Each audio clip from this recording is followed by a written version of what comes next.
You ever step into a room and feel like you're just not there?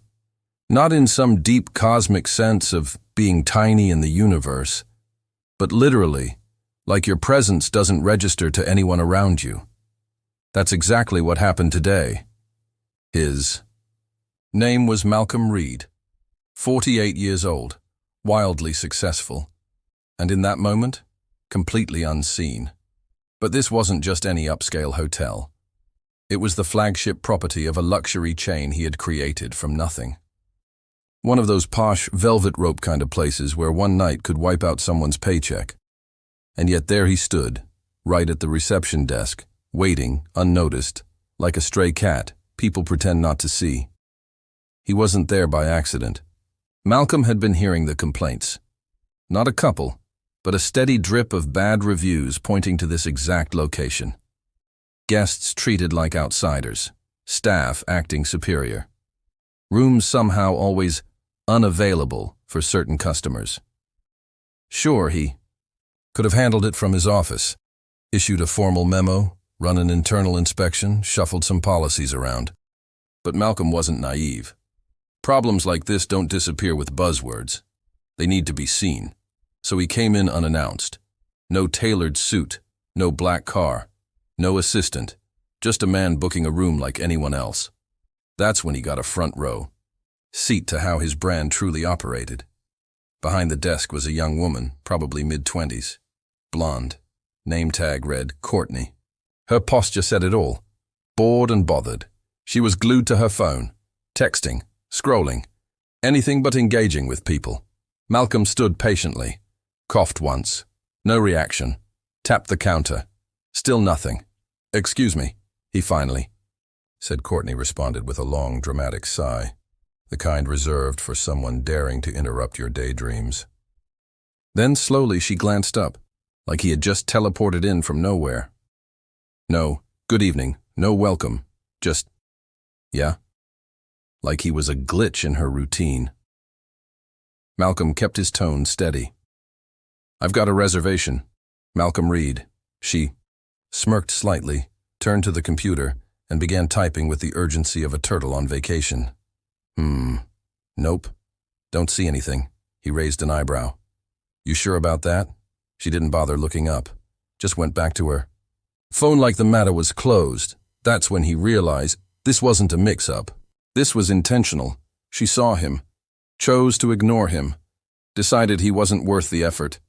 Still composed, Malcolm said, "Mind checking again?" Courtney rolled her eyes but humored him with a few lazy keystrokes. "Nope. Still nothing. Sorry." She didn't sound sorry, just annoyed. Malcolm calmly pulled out his phone. "Here's the confirmation." Held the screen up. She barely glanced at it. "Well, our system's always right." He frowned. "And my confirmation email doesn't lie either." Another sigh from her. "Maybe you booked the wrong hotel. Happens all the time." "Oh?" Malcolm tilted his head. "You saying I don't know where I'm standing?" She gave that smug little grin people save for when they think they're smarter than you. "I'm just saying it's easy to get confused." He tightened his jaw, took a slow breath. "And if I didn't get confused, if this is exactly where I reserved?" She shrugged. "Then I guess the system messed up." Malcolm wasn't new to this game. He knew the system didn't fail. People did.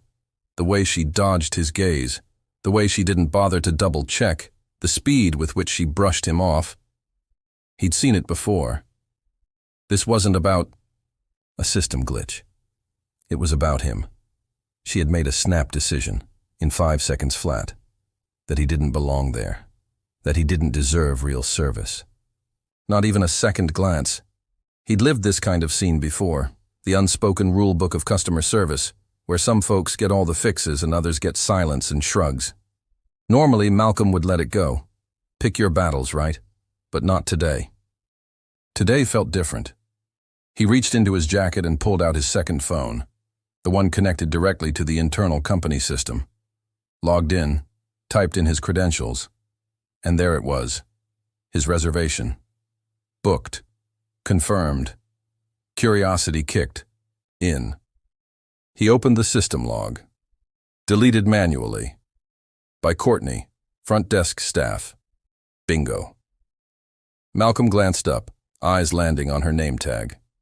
Courtney. This was about to get interesting. He took a deep breath, put on a polite smile. Hey, Courtney, can I ask you something? She barely looked up from her phone. What's up? What exactly happens when someone removes a booking from the system? She shrugged, still half distracted. Oh, it just vanishes. Nothing serious. He nodded slowly. And who's allowed to do that? Another shrug. Only front desk. Folks, like me. Right, he said. Then tapped one last time on the screen and turned the phone around, her eyes locked onto the display.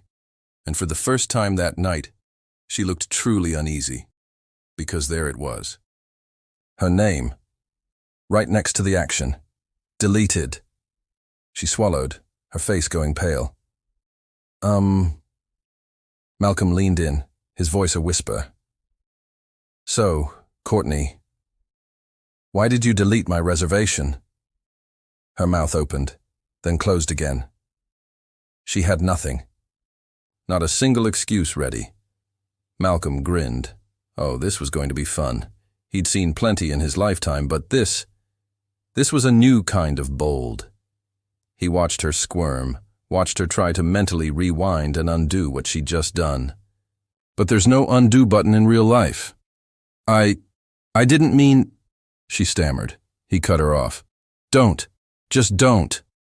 She flinched. It was perfect. Save it. Her lips snapped shut so fast he almost laughed.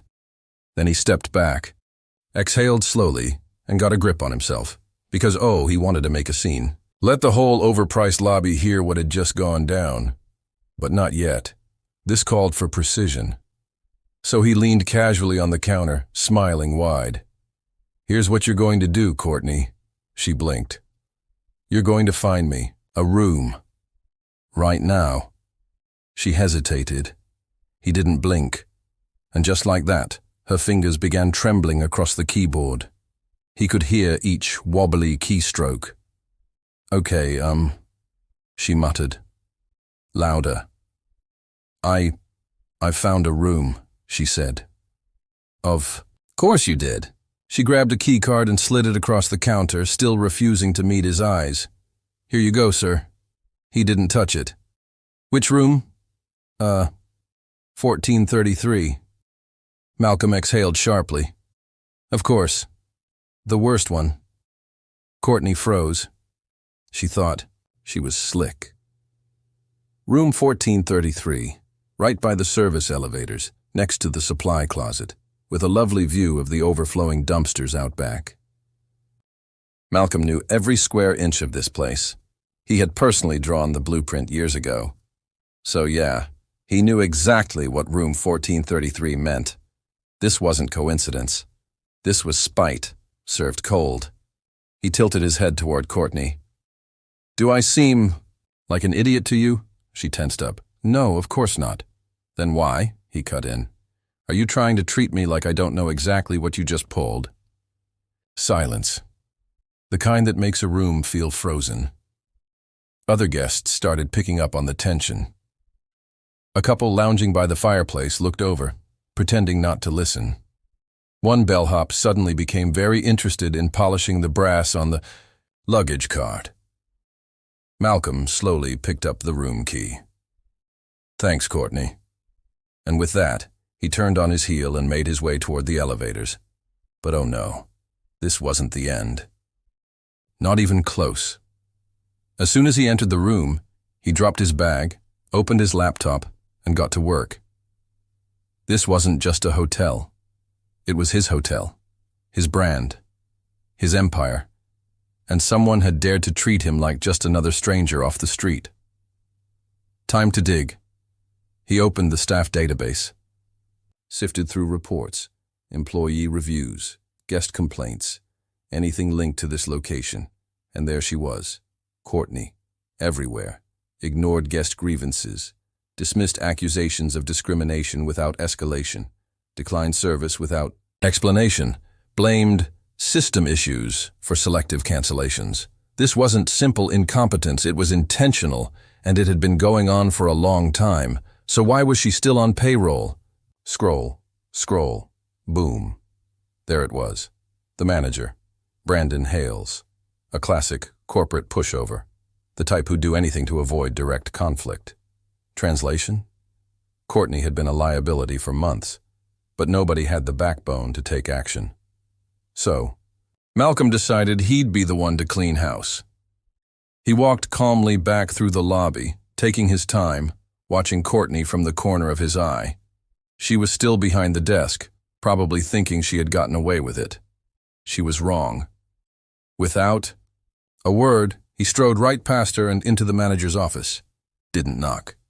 Didn't need to. Brandon, mid-40s, looked like a man who peaked as prom king, looked up from his laptop, eyes widening. "Mr. Reed, I wasn't expecting—" Malcolm shut the door behind him and leaned on it. "Spare me, Brandon. We need to talk." The man swallowed. "Sure, absolutely. What's going on? You aware of what's happening at your front desk?" Brandon blinked. I think things are—" "Wrong answer," Malcolm interrupted, folding his arms. "I just had my reservation erased by one of your employees." The blood drained from Brandon's face. "Well, who did that?" Malcolm smirked. "Go ahead. Take a guess." The man stuttered, then mumbled. "Courtney." "Was it Courtney?" "Bingo." Brandon flinched. I was going to deal with it, I swear. She's just been—" Malcolm held up a hand. "Stop. Just stop." He let the silence sit, let it weigh heavy. "You've had complaints for months, maybe even years, and you've done nothing." Brandon looked like he was facing a firing squad. "I thought maybe she needed more coaching," he mumbled. "Training?" Malcolm actually laughed. "Brandon, this isn't an intern who forgot her login password.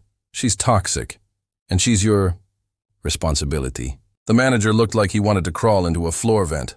Malcolm let out a deep breath and gave a sharp nod. "Here's what's going to happen. You're going to walk out there, right now, and you're going to fire her. In front of everyone." Brandon's jaw fell open. "You mean immediately?" "Yes. Now." Brandon hesitated. But then, realizing resistance was useless, he nodded. 2 minutes later, the whole lobby watched as Brandon approached the desk, face tight, hands stiff, and delivered the blow. Courtney protested, pleaded, claimed it was all a mix-up. Didn't matter. She was out.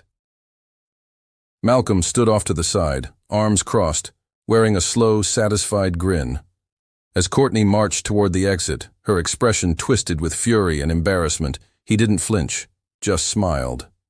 Tonight, justice had been delivered. And the best part? She still had no clue who he really was. Watching her storm out of his hotel, a mix of rage and disbelief etched across her face. Yeah, that was something to savor. But even as she disappeared through the revolving doors, something inside him still felt unfinished.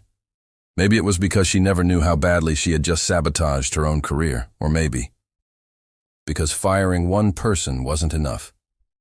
Malcolm wasn't here for revenge. He was here to restore order, to rebuild what he had built. Brandon, still sweaty and shaken, turned to Malcolm with a weak smile. "I took care of it," he muttered. Malcolm raised an eyebrow. "No, Brandon, I took care of it. You just stood there looking like you had indigestion." Brandon gave a nervous laugh, hoping it was a joke. It wasn't. "You realize I could fire you too, right?" Malcolm added, tone calm as ever. "For letting this place turn into a circus," Brandon gulped. I promise, Mr. Reed, I'll make it right." Malcolm smirked. "That's cute, but no, you won't." He adjusted his jacket. "I will." And just like that, he turned toward the front desk. The lobby had gone still again. Guests looked on, trying not to be obvious about it. But come on, this was the most drama they'd seen in months. Malcolm approached the counter where the remaining staff stood frozen. He leaned in slightly. "Listen up," he said, voice low but commanding. "Things are about to change. Fast." A young receptionist, barely 22 by the look of him, nodded nervously. "Yes, sir. Do you work for corporate?" Malcolm grinned. "Something like that." He reached for the front desk phone, dialed an internal number. The line clicked. "This is Reed," he said. "Shut this property down for a full audit. Comp every guest, review every complaint, evaluate every employee. If they don't meet the standard, they're done. Effective immediately." The staff froze. One clerk whispered, "Wait, you're Malcolm Reed?" He ended the call, slid the phone back into its cradle, and gave a small smile. "Yeah, I'm that Malcolm Reed." Gasps. Widened eyes. A single woman near the bar actually dropped her glass. Brandon looked ready to collapse. Malcolm straightened his suit and headed toward the elevator. "If you'll excuse me," he said coolly, "I've got a business to clean up." As the elevator doors slid closed behind him, he could feel the weight of realization crashing over the room. The silence was loud. That was Malcolm Reed. Perfect.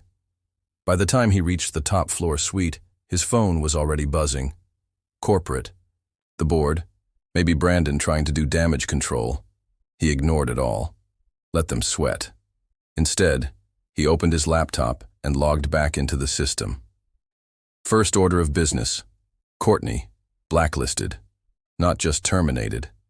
She'd never work for his brand again, anywhere. As for Brandon, he had one last chance to prove he wasn't completely useless. Then Malcolm opened the guest complaint files. What he saw infuriated him. Guests who had been brushed off, talked down to, flat out discriminated against. That wasn't just bad business. That was personal. So he made it right. Every wronged guest got a refund, a complimentary stay, and VIP status flagged on their profile. Because that's how you run a hospitality empire. Then, a knock at the door. Brandon again. Face pale. Voice shaky. "Mr. Reed? Please. I swear I didn't know."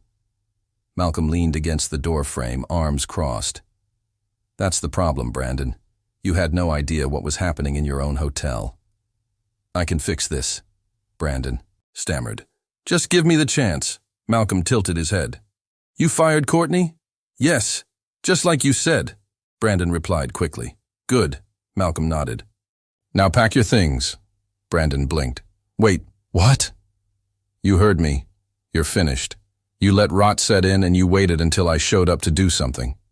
Brandon looked crushed. "But Mr. Reed, Malcolm patted him on the shoulder. "Relax, Brandon. I'm sure there's a roadside motel somewhere that could use your expertise." Brandon stumbled backward, speechless. Malcolm calmly shut the door in his face. No more second chances. Not in his house. He poured himself a drink, sat back, and let out a slow breath. This hotel would recover. The business would thrive.